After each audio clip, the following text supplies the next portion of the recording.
हिंदी दे ਸਾਹਿਤ ਦੇ ਵਿੱਚ ਦੋ बड़े महान कवि होए हैं, भगत कबीर ते रहीम जी। इन्हां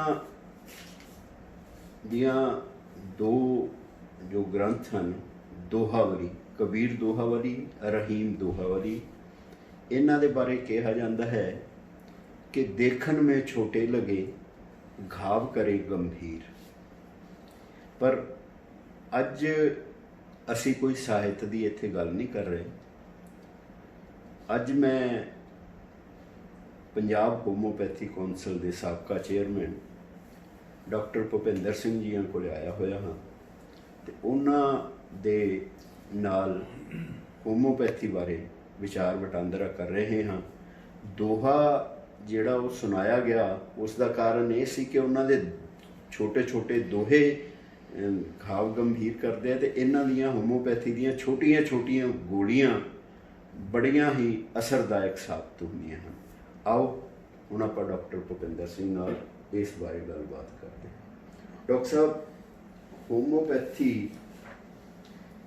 बारे कुछ जानकारी दो।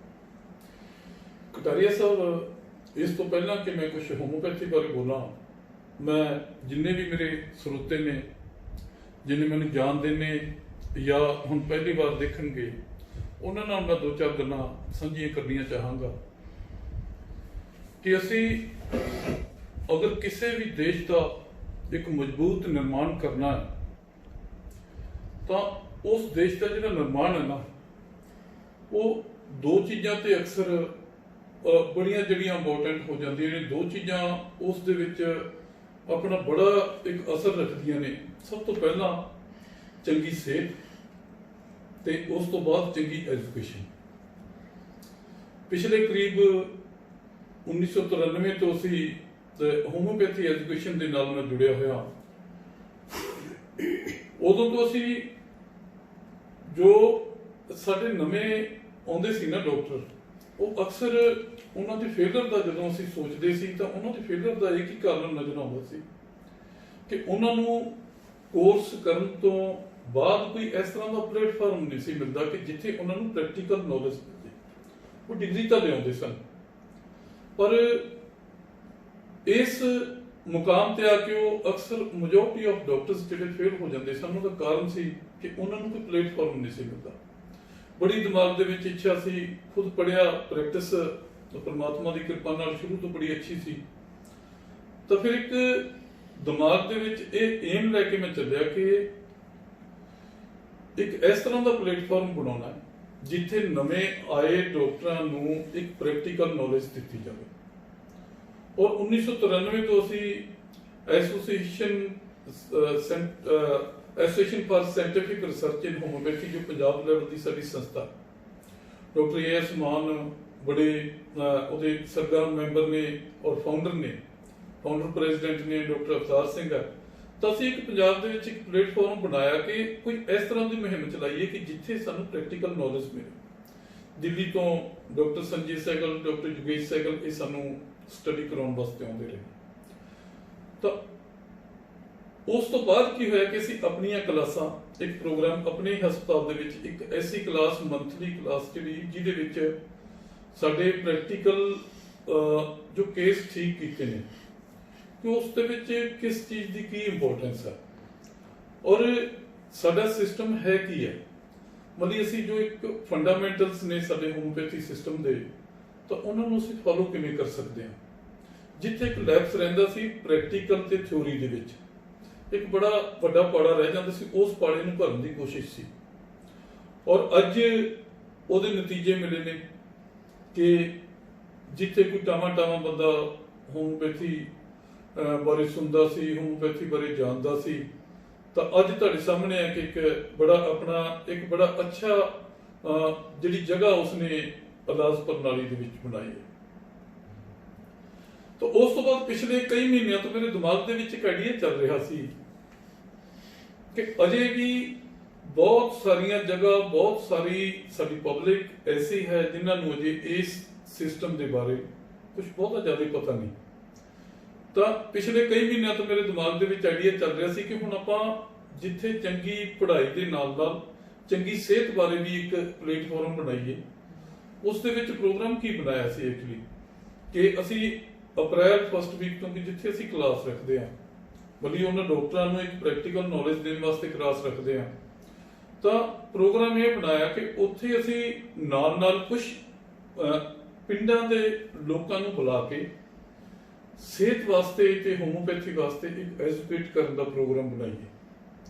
ਅਨਫੋਰਚੂਨੇਟਲੀ ਇੱਕ ਬਿਮਾਰੀ ਆ ਗਈ, ਅਸੀਂ ਅਪ੍ਰੈਲ ਫਸਟ ਵੀਕ ਦੇ ਕਲਾਸ ਰੱਖਣੀ ਸੀ ਤੇ ਮਾਰਚ ਦੇ ਵਿੱਚ ਜੋ ਇੱਕ ਕੋਵਿਡ-19 ਕਰਕੇ ਲੋਕਡਾਊਨ ਹੋ ਗਿਆ, ਸਾਰਾ ਸਿਸਟਮ ਜਿਹੜਾ ਇੱਕ ਐ ਸਮਝ ਲਓ ਵੀ ਤਹਿਸ ਨਹਿਸ ਹੀ ਹੋ ਗਿਆ ਜੇ ਅਸੀਂ ਇੱਕ ਅੱਜ ਦੇ ਹਾਲਾਤ ਦੇਖੀਏ ਤਾਂ ਫਿਰ ਪ੍ਰੋਗਰਾਮ ਇਹ ਬਣਾਇਆ ਕਿ ਕੁਝ ਜੇ ਅਸੀਂ ਨਿਗਾਹ ਮਾਰੀਏ ਤਾਂ ਹਰ ਲੈਂਗੁਏਜ ਦੇ ਵਿੱਚ ਹੋਮਿਓਪੈਥੀ ਬਾਰੇ ਕੁਝ ਨਾ ਕੁਝ ਟੀਚਰਸ ਜੋ ਨੌਲੇਜ ਦਿੰਦੇ ਨੇ ਆਪਣੀ ਜੋ ਸਟੇਟ ਦੀ ਭਾਸ਼ਾ, ਆਪਣੀ ਸੂਬੇ ਦੀ ਭਾਸ਼ਾ। ਤਾਂ ਫਿਰ ਪ੍ਰੋਗਰਾਮ ਬਣਾਇਆ ਕਿ ਪੰਜਾਬੀ ਦੇ ਵਿੱਚ ਕੋਈ ਇਸ ਤਰ੍ਹਾਂ ਦਾ ਨਹੀਂ ਕਿ ਪੰਜਾਬੀ ਦੇ ਵਿੱਚ ਇੱਕ ਇਸ ਤਰ੍ਹਾਂ ਦੀ ਮੁਹਿੰਮ ਸ਼ੁਰੂ ਕੀਤੀ ਜਾਵੇ ਜਿਹੜੀ ਸਾਡੇ ਪੰਜਾਬੀ ਲੋਕਾਂ ਨੂੰ ਆਪਣੀ ਮਾਤ ਭਾਸ਼ਾ ਦੇ ਵਿੱਚ ਚੰਗੀ ਤਰ੍ਹਾਂ ਇਹ ਗੱਲ ਸਮਝਾ ਸਕੇ ਕਿ ਐਕਚੁਅਲੀ ਹੋਮਿਓਪੈਥੀ ਹੈ ਕੀ ਹੈ, ਹੋਮਿਓਪੈਥੀ ਬਣਦੀ ਕਿਸ ਚੀਜ਼ ਤੋਂ ਹੈ, ਹੋਮਿਓਪੈਥੀ ਦੇ ਇਲਾਜ ਦਾ ਜੋ ਇੱਕ ਦਾਇਰਾ ਕੀ ਹੈ। ਤਾਂ ਉਸੇ ਦੇ ਅਧੀਨ ਜਿਹੜਾ ਅੱਜ ਦਾ ਪ੍ਰੋਗਰਾਮ ਅਸੀਂ ਇਹ ਸ਼ੁਰੂ ਕਰਨ ਲੱਗੇ ਆ। ਇੱਕ ਗੱਲ ਮੈਂ ਪਹਿਲਾਂ ਹੀ ਕਹਿ ਦਿਆਂ ਕਿ ਇਹ ਸਿਰਫ ਇੱਕ ਵੀਡੀਓ ਨਹੀਂ, ਅਸੀਂ ਇਸ ਨੂੰ ਲਗਾਤਾਰ ਜਾਰੀ ਰੱਖਾਂਗੇ। ਜਿਸ ਤਰ੍ਹਾਂ ਅਸੀਂ ਪਿਛਲੇ 1993 ਤੋਂ ਕਲਾਸਿਸ ਦਾ ਸਿਲਸਿਲਾ ਜਾਰੀ ਰੱਖਿਆ ਹੋਇਆ, ਉਸੇ ਤਰ੍ਹਾਂ ਅਸੀਂ ਜਿਹੜਾ ਇਹ ਸਿਲਸਿਲਾ ਵੀ ਜਾਰੀ ਰੱਖਾਂਗੇ। ਜੋ ਸਾਡੇ ਪੰਜਾਬ ਨਿਵਾਸੀ ਨੇ, ਬਹੁਤ ਸਾਰੀਆਂ ਬਿਮਾਰੀਆਂ ਸਾਡੇ ਭੋਲੇਪਨ ਦੇ ਵਿੱਚ ਹੀ ਆ ਜਾਂਦੀਆਂ, ਜੇ ਉਹਨਾਂ ਤੋਂ ਉਹਨਾਂ ਨੂੰ ਸਹੀ ਸਿਹਤ ਮਿਲਦੀ ਰਹੇ, ਉਹਨਾਂ ਨੂੰ ਪਤਾ ਲੱਗਦਾ ਰਹੇ ਕਿ ਐਕਚੁਅਲੀ ਚੰਗੀ ਸਿਹਤ ਅਸੀਂ ਬਰਕਰਾਰ ਕਿਸ ਤਰ੍ਹਾਂ ਰੱਖ ਸਕਦੇ ਹਾਂ, ਤਾਂ ਉਹਦੇ ਵਾਸਤੇ ਇਸ ਤਰ੍ਹਾਂ ਦਾ ਪਲੇਟਫਾਰਮ ਜੋ ਸਾਡੀ ਇੱਕ ਬਣਾਉਣ ਦੀ ਕੋਸ਼ਿਸ਼ ਹੈ ਕਿ ਅਸੀਂ ਜੋ ਪੰਜਾਬ ਦੇ ਲੋਕਾਂ ਨੂੰ ਇੱਕ ਨਿੱਘਰ ਸਿਹਤ ਦੇ ਸਕੀਏ। ਹੁਣ ਜੋ ਤੁਹਾਡਾ ਸਵਾਲ ਹੈ ਕਿ ਹੋਮਿਓਪੈਥੀ ਬਾਰੇ ਕੁਝ ਦੱਸੋ। ਸਾਡਾ ਦੇਸ਼ ਇੱਕ ਐਸਾ ਗੁਲਦਸਤਾ ਹੈ ਕਿ ਹਰ ਸਟੇਟ ਦੇ ਵਿੱਚ ਇੱਕ ਆਪਣੇ ਰੀਤੀ ਰਿਵਾਜ ਨੇ, ਔਰ ਉਸੇ ਤਰ੍ਹਾਂ ਹਿੰਦੁਸਤਾਨ ਇੱਕ ਇਹੋ ਜਿਹਾ ਦੇਸ਼ ਹੈ ਜਿਸ ਦੇ ਵਿੱਚ ਮਾਡਰਨ ਮੈਡੀਕਲ ਸਾਇੰਸ ਯਾਨੀ ਕਿ ਐਲੋਪੈਥੀ, ਜਿਹਨੂੰ ਅਸੀਂ ਪੰਜਾਬੀ ਦੇ ਵਿੱਚ ਅੰਗਰੇਜ਼ੀ ਦਵਾਈਆਂ ਕਹਿੰਦੇ ਹਾਂ, ਉਸ ਤੋਂ ਬਿਨਾ ਬਹੁਤ ਸਾਰੇ ਹੋਰ ਇਲਾਜ ਸਾਡੇ ਉਪਲਬਧ ਨੇ। ਸਿਰਫ ਹਿੰਦੁਸਤਾਨ ਦੇਸ਼ ਹੈ ਜਿਸ ਦੇ ਵਿੱਚ ਅਸੀਂ ਆਯੁਰਵੈਦ ਕਹਿ ਸਕਦੇ ਹਾਂ, ਜਿਹਦੇ ਵਿੱਚ ਅਸੀਂ ਯੋਗਾ ਕਹਿ ਸਕਦੇ ਹਾਂ, ਜਿਹਦੇ ਵਿੱਚ ਅਸੀਂ ਮਾਡਰਨ ਮੈਡੀਕਲ ਸਾਇੰਸ ਕਹਿ ਸਕਦੇ ਹਾਂ, ਜਿਹਦੇ ਵਿੱਚ ਅਸੀਂ ਮੈਡੀਟੇਸ਼ਨ ਦਾ ਜੋ ਅੱਜ ਪ੍ਰਚਲਨ ਹੈ।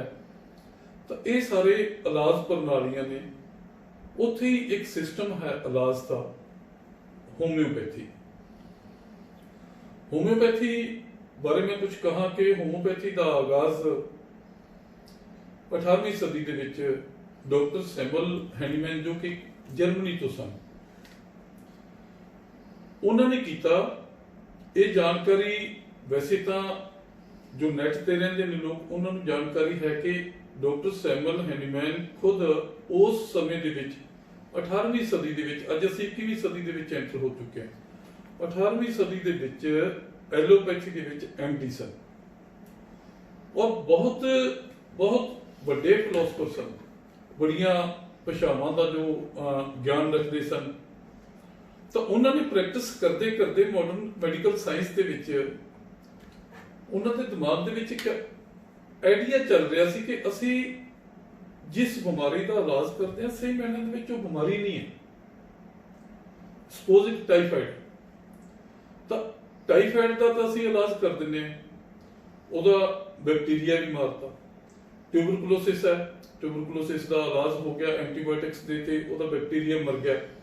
ਪਰ ਮਰੀਜ਼ ਦੇ ਪਿੱਛੇ ਬਹੁਤ ਸਾਰੀਆਂ ਅਲਾਮਤਾਂ ਜੋ ਰਹਿ ਜਾਂਦੀਆਂ, ਕਈਆਂ ਦੇ ਵਿੱਚ ਉਹਨਾਂ ਦੀ ਵੀਕਨੈਸ ਰਿਕਵਰ ਨਹੀਂ ਹੁੰਦੀ, ਕਈਆਂ ਦੇ ਵਿੱਚ ਉਹਨਾਂ ਦੀ ਭੁੱਖ ਰਿਕਵਰ ਨਹੀਂ ਹੁੰਦੀ, ਕਈਆਂ ਦੇ ਵਿੱਚ ਉਹਨਾਂ ਨੂੰ ਬਲਗਮੀ ਆਉਂਦੀ ਰਹਿੰਦੀ ਹੈ। ਤਾਂ ਉਸ ਤੋਂ ਉਹਨਾਂ ਨੂੰ ਇੱਕ ਲੱਗਦਾ ਸੀ ਕਿ ਯਾਰ ਜੋ ਅਸੀਂ ਇਲਾਜ ਕਰ ਰਹੇ ਹਾਂ ਨਾ, ਇਹ ਬਿਮਾਰੀ ਨਹੀਂ ਹੈ, ਇਹ ਤਾਂ ਸਾਡੇ ਜਿਹੜੇ ਅੰਦਰ ਦੇ ਪਰਿਵਰਤਨ, ਜੋ ਸਾਡੇ ਅੰਦਰ ਦੀਆਂ ਕਮੀਆਂ ਨੇ, ਤਾਂ ਇਹ ਤਾਂ ਉਹਨਾਂ ਦੇ ਰਿਜ਼ਲਟ ਆ ਰਹੇ ਨੇ ਸਾਹਮਣੇ ਸਾਡੇ। ਤਾਂ ਇਸ ਕਰਕੇ ਉਹਨਾਂ ਨੇ ਇਸ जो लाइन ते काम करना शुरू किया तो उथों होम्योपैथी का आगाज होया। होम्योपैथी का जो बेस है, होम्योपैथी जो फंडामेंटल ने जो बेस है वो लाइक्स क्योर्स लाइक्स। ये तो मतलब ये है कि ਜਿਹੜੀ ਦਵਾਈ ਅਸੀਂ ਇੱਕ ਤੰਦਰੁਸਤ ਇਨਸਾਨ ਨੂੰ ਦਿੰਨੇ ਆ ਤਾਂ ਜੇ ਉਹਨਾਂ ਹੀ ਲੱਛਣਾਂ ਦੇ ਜੋ ਉਹ ਪ੍ਰਭਾਵ ਛੱਡਦੀ ਆ ਤੰਦਰੁਸਤ ਇਨਸਾਨ ਤੇ, ਜਿਹਨੂੰ ਅਸੀਂ ਪੰਜਾਬੀ ਦੇ ਵਿੱਚ ਇੰਗਲਿਸ਼ ਦੇ ਵਿੱਚ ਸਾਈਡ ਇਫੈਕਟਸ ਕਹਿ ਸਕਦੇ ਆ ਜਾਂ ਬੁਰੇ ਪ੍ਰਭਾਵ ਕਹਿੰਦੇ ਆ, ਜੋ ਤੰਦਰੁਸਤ ਆਦਮੀ ਤੇ ਜੋ ਚੀਜ਼ ਅਸਰ ਛੱਡਦੀ ਹੈ, ਜੇ ਅਸੀਂ ਉਹੀ ਚੀਜ਼ ਉਹਨਾਂ ਲੱਛਣਾਂ ਦੇ ਨਾਲ ਆਏ ਮਰੀਜ਼ ਨੂੰ ਦਈਏ ਤਾਂ ਉਹਨੂੰ ਉਹ ਪੱਕੇ ਤੌਰ ਤੇ ਠੀਕ ਕਰਦੀ ਹੈ, ਬਸ਼ਰਤੇ ਕਿ ਉਹ ਇੱਕ ਡਾਇਨਾਮਿਕ ਪਾਵਰ ਦੇ ਵਿੱਚ ਇੱਕ ਜੋ એનર્ਜੀ ਪ੍ਰੋਡਿਊਸ ਕੀਤੀ ਹੋਵੇ ਉਸ ਚੀਜ਼ ਦੇ ਵਿੱਚੋਂ, ਕਰੂਡ ਫਾਰਮ ਦੇ ਵਿੱਚ ਨਹੀਂ। ਜੇ ਕਰੂਡ ਫਾਰਮ 'ਚ ਦੇਵਾਂਗੇ, ਵੱਡੀ ਮਾਤਰਾ ਦੇ ਵਿੱਚ ਦੇਵਾਂਗੇ ਤਾਂ ਫਿਰ ਉਹੀ ਜੋ ਇਹ ਅਸਰ ਜੋ ਬੁਰੇ ਪ੍ਰਭਾਵ ਉਹਦੇ ਆਉਣੇ ਹੀ ਆਉਣੇ। ਉਦਾਹਰਨ ਦੇ ਤੌਰ ਤੇ ਤੁਹਾਨੂੰ ਮੈਂ ਦੱਸਾਂ,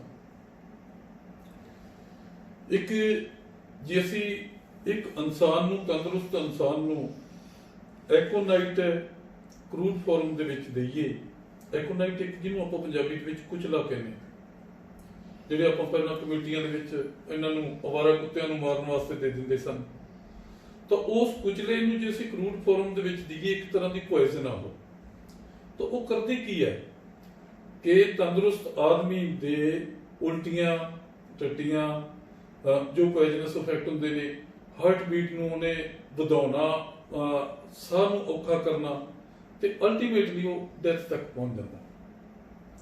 ਜੇ ਅਸੀਂ ਉਹਨਾਂ ਹੀ ਲੱਛਣਾਂ ਦੇ ਨਾਲ ਬਹੁਤ ਤੇਜ਼ੀ ਦੇ ਨਾਲ ਇੱਕ ਬਹੁਤ ਸਡਨ ਅਟੈਕ ਕਰਨ ਵਾਲਾ ਪੋਇਜ਼ਨ ਹੈ, ਤਾਂ ਸਾਡੇ ਇੱਕ ਮੈਡੀਸਿਨ ਬਣੀ ਹੈ ਇਸੇ ਕੁਚਲੇ ਤੋਂ, ਐਕੋਨਾਈਟ ਹੀ ਉਸ ਦਾ ਨਾਮ। ਜਦ ਮਰੀਜ਼ ਕਹਿੰਦਾ ਮੇਰਾ ਸਾਹ ਰੁਕ ਗਿਆ ਹੋਵੇ, ਮੇਰਾ ਦਿਲ ਰੁਕ ਗਿਆ, ਮੈਂ ਮਰ ਗਿਆ, ਮੈਨੂੰ ਲੈ ਜਾਓ, ਮੈਨੂੰ ਜਲਦੀ ਲੈ ਜਾਓ, ਮੇਰੀ ਜਾਨ ਨਿਕਲਦੀ ਹੈ, ਜੇ ਇਹਨਾਂ ਲੱਛਣਾਂ ਦੇ ਨਾਲ ਬਿਮਾਰੀ ਉਹਦੇ 'ਚ ਚਾਹੇ ਕੋਈ ਵੀ ਹੈ, ਤੇ ਇਹਨਾਂ ਲੱਛਣਾਂ ਦੇ ਵਿੱਚ, ਇਹਨਾਂ ਲੱਛਣਾਂ ਦੇ ਨਾਲ ਇੱਕ ਪੋਟੈਂਟਾਈਜ਼ ਫਾਰਮ ਦੇ ਵਿੱਚ, ਇੱਕ એનર્ਜੀ ਪ੍ਰੋਡਿਊਸ ਕੀਤੀ ਫਾਰਮ ਦੇ ਵਿੱਚ ਜੇ ਅਸੀਂ ਹੋਮੋਪੈਥੀ ਦੀਆਂ ਕੁਝ ਖੁਰਾਕਾਂ ਦਿੰਦੇ ਆ ਤਾਂ ਉਹ ਬੜੀ ਤੇਜ਼ੀ ਦੇ ਨਾਲ ਰਿਕਵਰ ਕਰ ਜਾਂਦਾ। ਮੈਂ ਤੁਹਾਨੂੰ ਇੱਕ ਘਟਨਾ ਦੱਸਦਾ, ਮੈਨੂੰ ਬੜੀ ਵਧੀਆ ਘਟਨਾ ਯਾਦ ਆਈ। ਜਦ ਮੈਂ ਅੰਦਰਲੀ ਕਲੀਨਿਕ ਤੇ ਹੁੰਦਾ ਸੀ ਤਾਂ ਉੱਥੇ ਇੱਕ ਥਰਾਜ ਵਾਲੇ ਦਾ ਮਰੀਜ਼ ਮੇਰੇ ਕੋਲੇ ਆਇਆ, ਸੰਡੇ ਦਾ ਦਿਨ ਸੀ, ਤਾਂ ਮੈਨੂੰ ਕਹਿਣ ਲੱਗਾ, ਮੇਰੇ ਜਾਣਕਾਰ ਨਜ਼ਦੀਕੀ ਪਰਿਵਾਰ ਸੀ, ਤਾਂ ਮੈਨੂੰ ਕਹਿਣ ਲੱਗਾ ਕਿ ਡਾਕਟਰ ਸਾਹਿਬ ਬਜ਼ੁਰਗ ਬੜੇ ਢਿੱਲੇ ਆ ਤੇ ਇੱਥੇ ਲਿਆਉਣ ਦੀ ਪੋਜੀਸ਼ਨ 'ਚ ਨਹੀਂ, ਆਪਾਂ ਉੱਥੇ ਜਾ ਕੇ ਦੇਖਣਾ ਪਊਗਾ ਘਰੇ। ਐਤਵਾਰ ਸੀ, ਮੈਂ ਵੀ ਲਾਈਟ ਮੂਡ 'ਚ ਸੀ, ਮੈਂ ਕਿਹਾ ਚਲੋ ਸ਼ਾਮ ਨੂੰ ਆਵਾਂ। ਸ਼ਾਮ ਨੂੰ ਜਦ ਮੈਂ ਉੱਥੇ ਉਹਨਾਂ ਦੇ ਘਰ ਪਹੁੰਚਿਆ ਤਾਂ ਮੈਂ ਦੇਖਿਆ ਕਿ ਬਹੁਤ ਵੱਡਾ ਸਾਰਾ ਵਿਹੜੇ ਦੇ ਵਿੱਚ 15-20 ਮੰਜੇ ਡਾਏ ਹੋਏ, ਮੰਜਿਆਂ ਦੇ ਉੱਤੇ ਬਹੁਤ ਸਾਰੇ ਲੋਕ, 3-3 4-4 ਸੱਜਣ ਬੈਠੇ ਸਨ। ਤਾਂ ਮੈਨੂੰ ਅੰਦਰ ਵੜਦਿਆਂ ਇਹ ਲੱਗਿਆ ਕਿ ਬਾਬਾ ਜੀ ਪੂਰੇ ਹੋ ਗਏ ਸ਼ਾਇਦ, ਪਰ ਫਿਰ ਇਹ ਲੱਗਿਆ ਕਿ ਮੰਜਿਆਂ ਤੇ ਕਿਉਂ ਬੈਠੇ ਆ। ਜਦ ਮੈਂ ਅੰਦਰ ਗਿਆ ਤਾਂ ਵੱਡਾ ਸਾਰਾ ਕਮਰਾ ਸੀ, ਸਵਾਤ ਜਿਵੇਂ ਹੁੰਦੀ ਆ ਪੁਰਾਣੀ ਪਿੰਡਾਂ ਦੀ, ਤਾਂ ਉੱਥੇ ਉਹ ਬਾਬਾ ਮੰਜੇ ਤੇ ਲੇਟਿਆ ਹੋਇਆ ਸੀ। ਤਾਂ ਮੈਂ ਜਾ ਕੇ ਉਹਨੂੰ ਪਹਿਲਾਂ ਹੀ ਸਵਾਲ ਇਹ ਕੀਤਾ ਕਿ ਸਾਹ ਥੋੜਾ ਜਿਹਾ ਔਖਾ ਆ ਰਿਹਾ ਸੀ ਬਾਬੇ ਨੂੰ। ਮੈਂ ਪਹਿਲਾ ਸਵਾਲ ਕੀਤਾ ਕਿ ਮੈਂ ਕਿਹਾ ਇੰਨੇ ਲੋਕ ਕਿਉਂ ਬੈਠੇ ਆ? ਤਾਂ ਕਹਿਣ ਲੱਗੇ ਕਿ ਬਾਬਾ ਜੀ ਕਹਿੰਦੇ ਆ ਕਿ ਮੇਰਾ ਮਰਨ ਦਾ ਟਾਈਮ ਨੇੜੇ ਆ ਗਿਆ ਤੇ ਜਿੰਨੇ ਮੇਰੇ ਰਿਸ਼ਤੇਦਾਰ ਆ ਇੱਕ ਵਾਰ ਮਿਲਾ ਲਓ, 5-4 ਦਿਨਾਂ ਦੇ ਵਿੱਚ ਮੈਂ ਮਰ ਜਾਣਾ।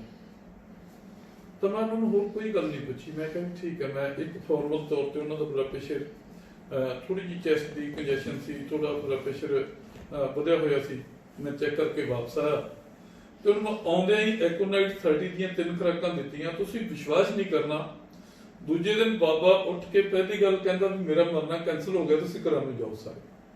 ਤਾਂ ਆਪਣੇ ਉਸ ਤੋਂ ਬਾਅਦ ਉਹ ਬਾਬਾ 2.5-3 ਸਾਲ ਤੱਕ, ਉਸ ਟਾਈਮ ਉਹਦੀ 85 ਸਾਲ ਦੀ ਉਮਰ ਸੀ। ਮਤਲਬ ਹੋਮੋਪੈਥੀ ਇੱਕ ਇਸ ਤਰ੍ਹਾਂ ਦੀ ਕੰਮ ਕਰਦੀ ਹੈ ਕਿ 2-3 ਖੁਰਾਕਾਂ ਵੀ ਬਹੁਤ ਭੈੜੀ ਬਿਮਾਰੀ ਦੇ ਵਿੱਚ ਜਿੱਥੋਂ ਮਰੀਜ਼ ਨੂੰ ਲੱਗਦਾ ਮੈਂ ਮਰੂੰਗਾ, ਤਾਂ ਉੱਥੋਂ ਉਹਦਾ ਮਰਨਾ ਵੀ ਕੈਂਸਲ ਕਰਵਾ ਦਿੰਦੀ ਹੈ। ਯਾਨੀ ਕਿ ਤੁਹਾਡੇ ਜਵਾਬ 'ਚੋਂ ਇਹ ਸਵਾਲ ਪੈਦਾ ਹੁੰਦਾ ਹੈ ਕਿ ਡਾਕਟਰ ਹੈਨੀਮਨ ਦਾ ਜੋ ਤੁਸੀਂ ਐਗਜ਼ਾਮਪਲ ਕੀਤੀ ਹੈ, MD ਐਲੋਪੈਥੀ, ਉਹਨਾਂ ਨੇ ਮਹਿਸੂਸ ਕੀਤਾ ਵੀ ਐਲੋਪੈਥੀ ਜਿੱਥੇ ਆ ਕੇ ਫੇਲ ਹੋ ਜਾਂਦੀ ਹੈ ਕਿ ਉੱਥੇ ਹੋਮੋਪੈਥੀ ਪੈਦਾ ਹੁੰਦੀ ਹੈ ਉਸ ਤੋਂ ਬਾਅਦ? ਅੱਜ ਦੇ ਦੌਰ 'ਚ ਅਸੀਂ ਦੇਖੀਏ, ਜੇ ਬਿਮਾਰੀਆਂ ਨੂੰ, ਅੱਜ ਦੀਆਂ ਬਿਮਾਰੀਆਂ ਨੂੰ ਦੇਖੀਏ ਅਸੀਂ, ਤਾਂ ਅੱਜ ਜਿੰਨੀਆਂ ਬਿਮਾਰੀਆਂ ਨੇ ਉਹਦੇ ਪਿੱਛੇ fungus, virus, autoimmune disease, autoimmune ਜਿਹੜੀਆਂ ਸਾਨੂੰ ਪੇਰੈਂਟਲ ਬਿਮਾਰੀਆਂ ਮਿਲੀਆਂ, ਜਿਸ ਤਰ੍ਹਾਂ ਗਠੀਆ ਹੋ ਗਈ, ਕੁਝ ਚਮੜੀ ਦੀਆਂ ਬਿਮਾਰੀਆਂ, ਕੁਝ ਇਸ ਤਰ੍ਹਾਂ ਦੀਆਂ ਹੋਰ, ਆਹ ਲਿਊਕੋਡਰਮਾ ਹੋ ਗਿਆ ਜਿਹਨੂੰ ਫਲੈਰੀ ਕਹਿੰਦੇ ਆਪਾਂ, ਇਹ ਆਟੋਇਮਿਊਨ ਡਿਜ਼ੀਜ਼। ਇੱਥੇ ਐਲੋਪੈਥੀ ਦੇ ਵਿੱਚ ਇਹਨਾਂ ਬਿਮਾਰੀਆਂ ਦਾ ਪਰਮਾਨੈਂਟ ਕੋਈ ਇਲਾਜ ਨਹੀਂ। ਅੱਜ ਵਾਇਰਸ ਹੈ, ਅੱਜ ਫੰਗਸ ਹੈ, ਇਸ ਧਰਤੀ ਤੇ ਵਾਇਰਸ ਨੂੰ, ਫੰਗਸ ਨੂੰ ਮਾਰਨ ਵਾਸਤੇ ਕੋਈ ਦਵਾਈ ਨਹੀਂ। ਉਹ ਜ਼ਬਰਦਸਤੀ ਜਦੋਂ ਅਸੀਂ ਬਹੁਤ ਤੇਜ਼ ਦਵਾਈਆਂ ਦੇ ਨਾਲ ਕਲੂਰ ਫਾਰਮ ਦੇ ਵਿੱਚ ਮਾਰਨ ਦੀ ਕੋਸ਼ਿਸ਼ ਕਰਦੇ ਹਾਂ, ਤਾਂ ਜਿੰਨੀਆਂ ਐਂਟੀਵਾਇਰਲ ਡਰੱਗਸ ਨੇ, ਜਿੰਨੀਆਂ ਐਂਟੀ ਫੰਗਲ ਡਰੱਗਸ ਨੇ, ਉਹਨਾਂ ਸਾਰੀਆਂ ਦਾ ਲੀਵਰ ਤੇ ਸਿੱਧਾ ਇਫੈਕਟ ਹੁੰਦਾ, ਉਹ ਲੀਵਰ ਨੂੰ ਡੈਮੇਜ ਕਰਦੀਆਂ ਨੇ। ਅੱਜ ਅਸੀਂ ਹੈਪੇਟਾਈਟਸ ਸੀ ਦੀ ਗੱਲ ਕਰ ਲਈਏ, ਹੈਪੇਟਾਈਟਸ ਸੀ ਦੇ ਪਹਿਲਾਂ ਇੰਜੈਕਸ਼ਨ ਲਗਾਏ ਗਏ, ਤਾਂ ਬਾਅਦ ਦੇ ਵਿੱਚ ਡਾਕਟਰਸ ਨੇ ਮਹਿਸੂਸ ਕੀਤਾ ਕਿ ਇੰਜੈਕਸ਼ਨ ਬਹੁਤ ਖਤਰਨਾਕ ਥੈਰੇਪੀ ਹੈ। ਉਸ ਤੋਂ ਬਾਅਦ ਕੁਝ ਗੋਲੀਆਂ ਆਈਆਂ, ਤਾਂ ਅੱਜ ਅਲਟੀਮੇਟ ਰਿਜ਼ਲਟਸ ਜਦੋਂ ਅਸੀਂ ਪ੍ਰੈਕਟੀਕਲੀ ਇਹਨਾਂ ਚੀਜ਼ਾਂ ਨੂੰ ਆਬਜ਼ਰਵ ਕਰਦੇ ਹਾਂ, ਤਾਂ ਉਹਦੇ ਨਤੀਜੇ ਕੀ ਹੈ ਕਿ ਹੈਪੇਟਾਈਟਸ ਸੀ ਨਾਲ ਸੀ ਤਾਂ ਨੈਗੇਟਿਵ ਹੋ ਗਿਆ, ਪਰ ਬਹੁਤ ਜਲਦੀ ਕੁਝ ਹੀ ਟਾਈਮ ਦੇ ਵਿੱਚ ਉਹਨਾਂ ਮਰੀਜ਼ਾਂ ਦਾ ਜੋ ਐਂਡ ਹੁੰਦਾ, ਐਂਡਿੰਗ ਪੁਆਇੰਟ ਲੀਵਰ ਕੈਂਸਰ, ਉਹਨਾਂ ਦੇ ਪੇਟ ਦੇ ਵਿੱਚ ਪਾਣੀ ਭਰਨਾ, ਉਹਨਾਂ ਨੂੰ ਪੀਲੀਆ ਹੋ ਜਾਣਾ, ਉਹਨਾਂ ਦੇ ਲੀਵਰ ਕੈਂਸਰ ਹੋ ਜਾਣਾ। ਤਾਂ ਜੇ ਅਸੀਂ ਹੋਮੋਪੈਥਿਕਲੀ ਉਹਨਾਂ ਨੂੰ ਟ੍ਰੀਟ ਕਰਦੇ ਤਾਂ ਹੋਮੋਪੈਥੀ ਨੇ ਉਹਨਾਂ ਨੂੰ ਬਿਲਕੁਲ ਰਿਵਰਸ ਆਰਡਰ ਦੇ ਵਿੱਚ ਵਾਪਸ ਲੈ ਕੇ ਜਾਣਾ।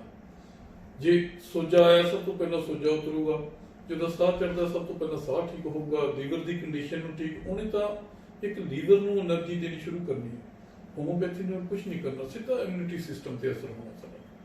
ਤਾਂ ਉਹ ਫਿਰ ਜਦੋਂ ਇਸ ਤਰ੍ਹਾਂ ਨਾਲ ਇੱਕ એનર્ਜੀ ਲੈਵਲ ਦੇ ਵਿੱਚ, એનર્ਜੀ ਡਾਇਨਾਮਿਕ ਪਾਵਰ ਦੇ ਵਿੱਚ ਜਦੋਂ ਦਵਾਈਆਂ ਦਿੱਤੀਆਂ ਜਾਂਦੀਆਂ, ਤਾਂ ਉਹ ਬਿਲਕੁਲ ਮਰੀਜ਼ ਨੂੰ ਪਰਮਾਨੈਂਟਲੀ ਠੀਕ ਕਰਦੀ। ਡਾਕਟਰ ਸਾਹਿਬ, ਇੱਕ ਦੌਰ ਸੀ, ਇੱਕ ਸਮਾਂ ਇਹੋ ਜਿਹਾ ਸੀਗਾ ਕਿ ਜਦੋਂ ਹੋਮੋਪੈਥੀ ਬਾਰੇ ਇਸ ਤਰ੍ਹਾਂ ਦਾ ਇੱਕ ਪ੍ਰਭਾਵ ਬਣਿਆ ਹੋਇਆ ਸੀ, ਇਸ ਤਰ੍ਹਾਂ ਦਾ ਇੰਪ੍ਰੈਸ਼ਨ ਬਣਿਆ ਹੋਇਆ ਸੀ ਕਿ ਇੱਕ ਅਜਿਹੀ ਪੈਥੀ ਹੈ, ਐਲੋਪੈਥੀ ਦੇ ਮੁਕਾਬਲੇ ਬਹੁਤ ਜ਼ਿਆਦਾ ਟਾਈਮ ਲੈਂਦੀ ਹੈ ਮਰੀਜ਼ ਨੂੰ ਠੀਕ ਕਰਨ 'ਤੇ। ਲੇਕਿਨ ਮੌਜੂਦਾ ਦੌਰ ਦੇ ਵਿੱਚ ਉਹ ਜਿਹੜੀ ਮਿੱਥ ਸੀ, ਉਹ ਜਿਹੜੀ ਸੋਚ ਸੀ, ਉਸ ਨੂੰ ਹੋਮੋਪੈਥੀ ਨੇ ਕਿਸ ਤਰ੍ਹਾਂ ਤੋੜਿਆ ਹੈ?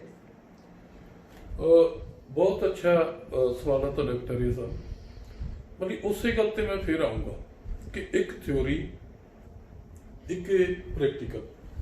ਇੱਕ ਥਿਉਰੀ ਬਣਾਉਣ ਵਾਲੇ ਲੋਕ ਜਿੰਨੇ ਪਾਇਨੀਅਰਸ ਹੋਏ ਨੇ ਹੋਮੋਪੈਥੀ ਦੇ, ਮਤਲਬ ਜਿੰਨੇ ਲੀਡਰ ਜਿਨ੍ਹਾਂ ਨੇ ਸ਼ੁਰੂ ਦੇ ਵਿੱਚ ਹੋਮੋਪੈਥੀ ਤੇ ਕੰਮ ਕੀਤਾ, ਮੈਕਸਿਮਮ ਉਹਨਾਂ ਦੇ ਵਿੱਚੋਂ MD ਐਲੋਪੈਥੀ ਦੇ ਹੋਏ ਨੇ, ਮਾਡਰਨ ਮੈਡੀਕਲ ਸਾਇੰਸ ਤੇ, ਜਿਨ੍ਹਾਂ ਨੂੰ ਜਿਹੜੇ ਜੀਨੀਅਸ ਲੋਕ ਸਨ। ਔਰ ਇੱਕ ਜੀਨੀਅਸ ਲੋਕਾਂ ਦੀ ਬਣਾਈ ਹੋਈ ਥਿਉਰੀ ਅਸੀਂ ਸਮਝਣ ਦੇ ਵਿੱਚ ਅਸਮਰਥ ਸਾਂ। ਜਦੋਂ ਸਾਨੂੰ ਇਹਨਾਂ ਗੱਲਾਂ ਦੀ ਸਮਝ ਆਈ ਕਿ ਹੋਮੋਪੈਥੀ ਫੰਡਾਮੈਂਟਲਸ ਨੂੰ ਅਸੀਂ ਫੋਲੋ ਕਿਵੇਂ ਕਰਨਾ, ਮਤਲਬ ਉਸ ਨੂੰ ਅਸੀਂ ਪ੍ਰੈਕਟੀਕਲੀ ਅਪਲਾਈ ਕਿਵੇਂ ਕਰਨਾ, ਜਿਵੇਂ ਜਿਵੇਂ ਗੱਲਾਂ ਸਾਹਮਣੇ ਆਈ ਜਾਂਦੀਆਂ ਨੇ ਉਸੇ ਤਰ੍ਹਾਂ ਨਾਲ ਐਕਚੁਅਲੀ ਹੋਮੋਪੈਥੀ ਇਹ ਨਹੀਂ ਕਿ ਹੋਮੋਪੈਥੀ ਦੀਆਂ ਕੋਈ ਦਵਾਈਆਂ ਬਦਲਤੀਆਂ ਜਾਂ ਉਹਨਾਂ ਦੇ ਬਣਾਉਣ ਦੇ ਵਿੱਚ ਫਰਕ ਆ ਗਿਆ। ਹੋਮੋਪੈਥੀ ਨੂੰ ਸਮਝਣਾ ਸਿਰਫ ਸਿਲੈਕਸ਼ਨ, ਹੋਮੋਪੈਥੀ ਦੇ ਵਿੱਚ ਸਭ ਤੋਂ ਔਖਾ ਕੰਮ ਹੈ ਜੋ ਇੱਕ ਹੋਮੋਪੈਥੀ ਦੇ ਵਿੱਚ ਸਿਲੈਕਸ਼ਨ। ਇੱਕ ਮਰੀਜ਼ ਸਪੋਜ਼ ਬੁਖਾਰ ਦਾ ਮਰੀਜ਼ ਆਉਂਦਾ, ਉਹ ਬਹੁਤ ਬੇਚੈਨ ਆ, ਉਹ ਕਹਿੰਦਾ, ਰੋਂਦਾ ਹੈ, ਘਬਰਾਉਂਦਾ ਹੈ, ਚੀਕਦਾ ਹੈ ਤਕਲੀਫ ਦੇ ਨਾਲ, ਮੇਰੇ ਕੋਲੇ ਆ ਜਾਓ, ਮੇਰੇ ਕੋਲੇ ਬਹਿ ਜਾਓ, ਇਕੱਲੇ ਨੂੰ ਡਰ ਲੱਗਦਾ ਹੈ, ਬਹੁਤ ਬੇਚੈਨੀ ਆ, ਪਾਣੀ ਪੀ ਜਾਂਦਾ, ਬਾਰ-ਬਾਰ ਔਖਾ ਹੋਈ ਜਾਂਦਾ, ਤਾਂ ਉਸ ਮਰੀਜ਼ ਦੀ ਹੋਰ ਦਵਾਈ ਹੋਏਗੀ। ਇੱਕ ਮਰੀਜ਼ ਬੁਖਾਰ ਦੇ ਵਿੱਚ ਆਉਂਦਾ, ਉਹ ਚੁੱਪਚਾਪ ਪਿਆ, ਉਹ ਕਹਿੰਦਾ ਮੈਨੂੰ ਕੋਈ ਬੁਲਾਓ ਨਾ, ਮੈਨੂੰ ਰੈਸਟ ਕਰ ਲੈਣ ਦਿਓ, ਉਸ ਮਰੀਜ਼ ਦੀ ਹੋਰ ਦਵਾਈ ਹੋਏਗੀ। ਮਤਲਬ ਸਿਰਫ ਜਿਵੇਂ ਜਿਵੇਂ ਇਹ ਗੱਲਾਂ ਸਾਨੂੰ ਸਮਝ ਆਉਂਦੀਆਂ ਕਿ ਹੋਮੋਪੈਥੀ ਬੇਸਡ ਹੀ ਇੰਡੀਵਿਜੂਅਲਿਟੀ ਤੇ ਹੈ। ਹੋਮੋਪੈਥੀ ਦੇ ਵਿੱਚ ਬਿਮਾਰੀਆਂ ਦੇ ਨਾਲ ਦਵਾਈ ਨਹੀਂ ਬਦਲਦੀ, ਮਰੀਜ਼ ਦੇ ਨਾਲ ਦਵਾਈ ਬਦਲਦੀ ਹੈ। ਜਿਸ ਤਰ੍ਹਾਂ ਅੱਜ ਇੱਕ ਐਡ ਚੱਲ ਰਹੀ ਹੈ ਕਿ ਅਸੀਂ ਬਿਮਾਰੀ ਨਾਲ ਲੜਨਾ ਹੈ, ਬਿਮਾਰ ਨਾਲ ਨਹੀਂ। ਕੋਰੋਨਾ ਦੀ ਇੱਕ ਐਡ ਬੜੀ ਫ੍ਰੀਕੁਐਂਟਲੀ ਅਸੀਂ ਸੁਣਦੇ ਹਾਂ, ਪਰ ਹੋਮੋਪੈਥੀ ਦੇ ਵਿੱਚ ਉਲਟਾ, ਅਸੀਂ ਕਹਿੰਦੇ ਹਾਂ ਕਿ ਬਿਮਾਰੀ ਦੇ, ਮੈਂ ਇੱਕ ਡਾਕਟਰ ਦਾ ਆਰਟੀਕਲ ਪੜ੍ਹ ਰਿਹਾ ਸਾਂ, ਹੋਮੋਪੈਥੀ ਡਾਕਟਰ ਦਾ, ਤਾਂ ਉਹ ਕਹਿ ਰਿਹਾ ਸੀ ਕਿ ਜੇ ਤੁਸੀਂ ਕੇਸ ਟੇਕਿੰਗ ਦਾ, ਤੁਹਾਨੂੰ ਮੈਂ ਸਭ ਤੋਂ ਵਧੀਆ ਤਰੀਕਾ ਦੱਸਦਾ ਕਿ ਇੱਕ ਐਲੋਪੈਥ ਨੂੰ ਕੇਸ ਦੇ ਦਿਓ, ਐਲੋਪੈਥ ਜਿਹੜੀਆਂ ਤੁਸੀਂ ਕੇਸ ਲੈ ਕੇ ਮਰੀਜ਼ ਦਾ, ਇੱਕ ਐਲੋਪੈਥੀ ਡਾਕਟਰ ਨੂੰ ਉਹ ਪਰਚਾ ਦੇ ਦਿਓ ਵੀ ਇਹਦੇ ਵਿੱਚ ਜਿਹੜੇ ਇੰਪੋਰਟੈਂਟ ਚੀਜ਼ਾਂ ਜਿਹੜੀਆਂ ਉਹਨਾਂ ਨੂੰ ਤੁਸੀਂ ਟਿਕ ਮਾਰਕ ਕਰ ਦਿਓ। ਤਾਂ ਨੇਚਰਲੀ ਹੈ ਕਿ ਜਿਹੜਾ ਐਲੋਪੈਥੀ ਡਾਕਟਰ ਹੈ, ਇੱਕ ਡਾਇਗਨੋਸਟਿਕ ਪੁਆਇੰਟਸ ਨੇ ਉਹਨਾਂ ਨੂੰ ਟਿਕ ਮਾਰਕ ਕਰੇਗਾ। ਤਾਂ ਉਹ ਕਹਿੰਦਾ ਕਿ ਉਹਨਾਂ ਸਾਰਿਆਂ ਨੂੰ ਤੁਸੀਂ ਕੇਸ ਦੇ ਵਿੱਚੋਂ ਕੱਢ ਦਿਓ, ਬਾਕੀ ਜਿਹੜੇ ਮਰੀਜ਼ ਦੇ ਸਿੰਪਟਮ ਬਚ ਗਏ, ਮਰੀਜ਼ ਦੇ ਲੱਛਣ ਬਚ ਗਏ, ਉਹਨਾਂ ਤੇ ਬੇਸਡ ਉਹਨਾਂ ਨਾਲ ਸਿਮਿਲਰ ਮੈਡੀਸਨ ਦੇ ਦਿਓ, ਉਹ ਬਿਮਾਰੀ ਫਟਾਫਟ ਠੀਕ ਹੋ ਜੂਗੀ। ਇਹ ਕਾਰਨ ਹੈ ਜਿਹੜਾ ਤੇਜ਼ੀ ਨਾਲ ਠੀਕ ਹੋਣ ਦਾ, ਜਿਹੜਾ ਇੱਕ ਤੇਜ਼ੀ ਆਉਣ ਦਾ। ਡਾਕਟਰ ਸਾਹਿਬ, ਤੁਹਾਡੀ ਇਸ ਪੈਥੀ ਬਾਰੇ, ਹੋਮੋਪੈਥੀ ਦੇ ਬਾਰੇ ਆਮ ਇੱਕ ਇਹ ਇੰਪ੍ਰੈਸ਼ਨ ਹੈ ਕਿ ਬੰਦੇ ਦੀ ਤੁਸੀਂ ਜਨਮ ਕੁੰਡਲੀ ਬਣਾ ਦਿੰਦੇ ਹੋ ਜਦੋਂ ਉਸ ਕੇਸ ਨੂੰ ਹੈਂਡਲ ਕਰਦੇ ਹੋ, ਉਹਦੇ ਸੁਭਾਅ ਬਾਰੇ, ਉਹਦੇ ਖਾਣ ਪਾਣ ਬਾਰੇ, ਉਹਦੇ ਚਾਲ ਚੱਲਣ ਬਾਰੇ, ਯਾਨੀ ਕਿ ਉਹਦਾ ਸਾਰਾ ਕੁਝ ਪੁੱਛਦੇ ਹੋ ਤੁਸੀਂ। ਉਹਦੇ ਪਿੱਛੇ ਕੀ ਕਾਰਨ ਹੈ, ਜਦਕਿ ਐਲੋਪੈਥੀ 'ਚ ਇਸ ਤਰ੍ਹਾਂ ਦੀ ਗੱਲ ਨੂੰ ਕੋਈ ਤਰਜੀਹ ਨਹੀਂ ਦਿੱਤੀ ਜਾਂਦੀ। ਹਾਂ, ਉਹੀ ਗੱਲ ਫਿਰ ਆਉਂਦੀ ਹੈ ਕਿ ਐਲੋਪੈਥੀ ਜਿਹੜੀ ਬੇਸਡ ਹੈ ਡਾਇਗਨੋਸਿਸ ਤੇ, ਉਹਨਾਂ ਨੇ ਇੱਕ ਬਿਮਾਰੀ ਡਾਇਗਨੋਸ ਕਰ ਲਈ ਕਿ this is the case of typhoid the case ਹੈ, ਔਰ ਟਾਈਫਾਇਡ ਦੀ ਉਹਨਾਂ ਦੀਆਂ ਸਪੈਸੀਫਿਕ ਡਰੱਗਸ ਨੇ। ਟਾਈਫਾਇਡ ਦੀ ਉਹਨਾਂ ਨੇ ਦਵਾਈ ਦਿੱਤੀ ਤਾਂ ਬੜੀ ਤੇ ਜਦੋਂ ਉਹਨਾਂ ਦਾ ਡਾਇਗਨੋਸਿਸ ਔਖਾ, ਠੀਕ ਹੈ, ਜਦੋਂ ਪ੍ਰੋਪਰ ਡਾਇਗਨੋਸ ਹੋ ਗਿਆ ਫਿਰ ਉਹਨੂੰ ਉਹਦਾ ਪਰਮਾਨੈਂਟਲੀ ਕਿਉਰ ਹੋਵੇ ਜਾਂ ਨਾ ਹੋਵੇ ਉਹਨੂੰ ਮੈਨੇਜ ਜ਼ਰੂਰ ਕਰ ਲੈਂਦੇ ਨੇ, ਠੀਕ ਹੈ। ਹੋਮੋਪੈਥੀ ਦੇ ਵਿੱਚ ਉਲਟਾ। ਹੋਮੋਪੈਥੀ ਦੇ ਵਿੱਚ ਮੈਂ ਜਿਸ ਤਰ੍ਹਾਂ ਤੁਹਾਨੂੰ ਦੱਸਿਆ, ਹਰ ਮਰੀਜ਼ ਦਾ ਐਕਚੁਅਲੀ ਹੋਮੋਪੈਥੀ ਦਵਾਈਆਂ ਜਿਹੜੀਆਂ, ਮੈਂ ਤੁਹਾਨੂੰ ਇੱਕ ਗੱਲ ਦੱਸਾਂ ਕਿ ਇਹ ਟੋਟਲ ਦਵਾਈਆਂ ਜਿਹੜੀਆਂ 2,5-3 ਹਜ਼ਾਰ ਦੇ ਕਰੀਬ ਮੈਡੀਸਿਨਸ ਹੋਮੋਪੈਥੀ ਦੀਆਂ ਜੋ ਕਾਮਨ ਡਰੱਗਸ ਅਸੀਂ ਸਾਡੇ ਆਉਂਦੀਆਂ ਨੇ, ਤਾਂ ਉਹਨਾਂ ਦੀ ਹਰ ਮੈਡੀਸਨ ਦੀ ਪ੍ਰੂਵਿੰਗ ਇੱਕ ਹੈਲਦੀ ਹਿਊਮਨ ਬੀਇੰਗ ਤੇ ਹੁੰਦੀ ਹੈ। ਉਹ ਦਵਾਈ ਬਣਾ ਲਈ ਜਾਂਦੀ ਹੈ ਤਾਂ ਇੱਕ ਤੰਦਰੁਸਤ ਇਨਸਾਨ ਤੇ ਜਿਹੜਾ ਉਹਨੂੰ ਪ੍ਰੂਵ ਕੀਤਾ ਜਾਂਦਾ, ਜਿਹੜੀ ਕਿ ਬਾਕੀ ਸਾਰੀਆਂ ਦਵਾਈਆਂ ਜਾਨਵਰਾਂ ਤੇ ਪ੍ਰੂਵ ਕੀਤੀਆਂ ਜਾਂਦੀਆਂ। ਹੋਮੋਪੈਥੀ ਇੱਕ ਇਹੋ ਜਿਹਾ ਸਿਸਟਮ ਹੈ ਜਿਨ੍ਹਾਂ ਨੂੰ ਔਰ ਉਹਨੂੰ ਉਹ ਦਵਾਈ ਦੇ ਕੇ ਉਸ ਮਰੀਜ਼ ਨੂੰ ਬਹੁਤ, ਜਿੰਨੇ ਮਰੀਜ਼ਾਂ ਤੇ ਮਾਸ ਲੈਵਲ ਤੇ ਇਹ ਪ੍ਰੂਵ ਹੁੰਦੀਆਂ, ਔਰ ਜਿੰਨੇ ਮਰੀਜ਼ਾਂ ਤੇ ਪ੍ਰੂਵਿੰਗ ਕੀਤੀ ਹੁੰਦੀ ਹੈ ਉਹਨਾਂ ਦੀ ਹਰ ਚੀਜ਼ ਨੂੰ ਬੜੀ ਮਿਨਿਊਟਲੀ ਆਬਜ਼ਰਵ ਕੀਤਾ ਜਾਂਦਾ। ਹਰ ਛੋਟਾ ਛੋਟਾ ਸਿੰਪਟਮ ਜਿਹੜਾ ਉਹਦਾ ਨੋਟ ਕੀਤਾ ਜਾਂਦਾ। ਹਰ ਮੈਡੀਸਿਨ ਦੇ ਕਰੀਬ 10-10, 15-15 ਹਜ਼ਾਰ ਸਿੰਪਟਮ ਨੇ। ਕਿਸੇ ਦੇ ਵਿੱਚ ਕੋਈ ਚੀਜ਼ ਪ੍ਰੋਡੋਮੀਨੇਟ ਕਰਦੀ ਹੈ, ਕਿਸੇ ਦੇ ਵਿੱਚ ਚੀਜ਼ ਕੋਈ ਪ੍ਰੋਡੋਮੀਨੇਟ ਕਰਦੀ ਹੈ, ਤਾਂ ਉਹਦੀ ਹਰ ਚੀਜ਼ ਨੂੰ ਸਮਝਣ ਵਾਸਤੇ, ਕਿਉਂਕਿ ਸਾਡਾ ਬੇਸ ਹੀ ਇੰਡੀਵਿਜੂਅਲਿਟੀ ਹੈ। ਔਰ ਤੁਹਾਨੂੰ ਮੈਂ ਇੱਕ ਚੀਜ਼ ਦੱਸ ਦਿਆਂ ਕਿ ਇਸ ਧਰਤੀ ਤੇ ਇੱਕ ਬੰਦੇ ਦੇ ਨਾਲ 100% ਕੋਈ ਦੂਸਰਾ ਬੰਦਾ ਨਹੀਂ ਮਿਲਦਾ। ਫਿੰਗਰਪ੍ਰਿੰਟ ਨਹੀਂ ਮਿਲਦੇ, ਬੰਦਾ ਮਿਲਣਾ ਤਾਂ ਦੂਰ ਦੀ ਗੱਲ। ਔਰ ਇਸ ਕਰਕੇ ਹੋਮੋਪੈਥੀ ਹਰ ਮਰੀਜ਼ ਦੇ ਵਿੱਚ ਅਲੱਗ ਦਵਾਈ ਜਿਹੜੀ ਚੂਜ਼ ਕਰਦੀ ਹੈ, ਉਹ ਬਹੁਤ ਬਰੀਕੀ ਦੇ ਨਾਲ, ਜਿੰਨਾ ਅਸੀਂ ਬਰੀਕੀ ਦੇ ਨਾਲ ਉਹਨੂੰ ਵਾਚ ਕਰਦੇ ਹਾਂ, ਉਹਦੇ ਜੇ ਅਸੀਂ ਇਹ ਗੱਲ ਕਰਦੇ ਹਾਂ ਵੀ ਮਰੀਜ਼ ਦੀ ਇੰਡੀਵਿਜੂਅਲਿਟੀ ਤੇ ਬੇਸਡ ਹੈ ਨਾ, ਵਿਲੱਖਣਤਾ ਤੇ ਇੱਕ ਜਿਹੜੀ ਸਾਡੀ ਦਵਾਈਆਂ ਜਿਹੜੀਆਂ ਬੇਸਡ ਹੈ, ਤਾਂ ਉਹਨੂੰ ਫਿਰ ਸਮਝਣਾ ਵੀ ਤਾਂ ਪਊਗਾ ਨਾ। ਉਹਦੇ ਇਕੱਲੇ ਨੱਕ ਤੋਂ, ਬੁੱਲਾਂ ਤੋਂ, ਜਾਂ ਉਹਦੀ ਚੀਜ਼ ਨੂੰ, ਉਹਦੇ ਤੋਂ ਤਾਂ ਮਰੀਜ਼ ਨੂੰ ਸਮਝਣਾ। ਬਹੁਤ ਇੰਨੇ ਹਿਪੋਕਰੇਟ ਲੋਕ ਆ ਜਿਹੜੇ ਤੁਸੀਂ 30-40 ਸਾਲ ਪੋਲੀਟੀਸ਼ੀਅਨ ਲਾ ਲਓ, 30-40 ਸਾਲ ਲੋਕਾਂ ਨੂੰ ਸਮਝ ਨਹੀਂ ਆਉਂਦੇ ਵੀ ਹੈ ਕੀ, ਅੰਦਰੋਂ ਕੀ ਹੈ, ਬਾਹਰੋਂ ਕੀ ਹੈ। ਤਾਂ ਅਸੀਂ ਉਹਨਾਂ ਦੀਆਂ ਛੋਟੀ-ਛੋਟੀਆਂ ਗੱਲਾਂ ਤੋਂ ਸਮਝਦੇ ਜਾਂਦੇ ਹਾਂ ਕਿ ਕਿਸ ਤਰ੍ਹਾਂ ਦੀ ਪਰਸਨੈਲਿਟੀ ਹੈ, ਔਰ ਜਿਹੜੀ ਬਿਮਾਰੀ ਹੈ, ਜਿਸ ਬਿਮਾਰੀ ਤੋਂ ਸਫਰ ਕਰ ਰਿਹਾ, ਉਹਦੀ ਲਾਈਫ ਨੂੰ ਹਿੱਟ ਕਿੱਥੇ ਕਰ ਰਹੀ ਹੈ। ਅੱਜ ਅਸੀਂ ਐਲੋਪੈਥੀ ਕਿਸੇ ਵੀ ਜਿਹੜੇ ਐਕਸਪਰਟ ਡਾਕਟਰ ਨੇ, ਜਿਹੜੇ ਆਮ ਡਾਕਟਰ ਦੀ, ਜਨਰਲ ਪ੍ਰੈਕਟੀਸ਼ਨਰ ਦੀ ਗੱਲ ਨਹੀਂ ਮੈਂ ਕਰੂੰਗਾ, ਜਿੰਨੇ ਐਕਸਪਰਟ ਡਾਕਟਰ ਨੇ ਉਹਨਾਂ ਦੀ ਪਰਚੀ ਤੇ ਸਭ ਤੋਂ ਪਹਿਲਾਂ ਲਿਖਿਆ ਹੁੰਦਾ ਕਿ ਚੇਂਜ ਯੂਅਰ ਲਾਈਫ ਸਟਾਈਲ। ਜੇ ਤੁਸੀਂ ਇਹਨਾਂ ਬਿਮਾਰੀਆਂ ਚੋਂ ਨਿਕਲਣਾ ਚਾਹੁੰਦੇ ਹੋ ਤਾਂ ਤੁਹਾਨੂੰ ਆਪਣਾ ਲਾਈਫ ਸਟਾਈਲ, ਆਪਣੇ ਜੀਵਨ ਸ਼ੈਲੀ ਬਦਲਣੀ ਹੋ।